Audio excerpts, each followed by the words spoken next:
একবার ওখানে যাও। তোমার শেষ স্বপ্ন যেটা মানে এত কিছু করেছো তারপরেও যে তোমার এই সেলিব্রেশনের মুহূর্তটা বা কেক কাটা আমি ভীষণ খুশি ভাই, কেননা আমার মেন উদ্দেশ্য ছিল এই চালা বাড়িটাকে সম্মান দেওয়া। একটা মামুলি চালালে আমার কাছে অনেক, এই চালাটার অনেক মূল্য, কেননা এটা একটা ভাইরাল চালা। কারণ আমার প্রথম ভিডিও এই চালা বাড়ির ভিডিও ভাইরাল হয়েছিল। সেই উদ্দেশ্যেই আজকে আমার এই চালাটাকে, একটাই উদ্দেশ্য, চালাটাকে সম্মান দেওয়া। আমি ভীষণ খুশি, সেটাই আজকে পূর্ণ করতে পেরেছি। আপনাদের আশীর্বাদ, আপনাদের ভালোবাসা, দাদার সহযোগিতা, বাস এইটুকুই, আর কিছু বলতে চাই না। আমি একটাই অনুরোধ করবো, আমরা গুরুদেবে আমাদের একটা ছোট্ট রিকোয়েস্ট রেখেছি বা আবদার রেখেছি, সেটা গুরুদেব বুদ্ধদেব দা আর মোহন দাকে একটু। তো আজকে আমি মোহন দাকে কেক খাওয়াবো, ঠিক আছে? আজকে মোহন দার এটা অনুষ্ঠান, ঠিক আছে? কেকটা এখন খাওয়ানো চলবে।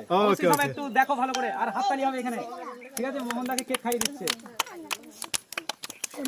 হাততালি। একদম সুপার। তো দেখো আমরা নিয়ে রেখেছিলাম, সেটা পূর্ণ হলো আমাদের।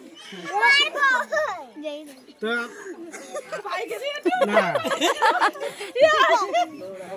দিতে হবে, দিবেন ভালো করে মাখাবেন।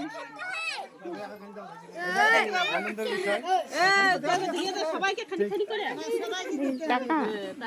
মামুনকে খাওয়া, মামুন কই?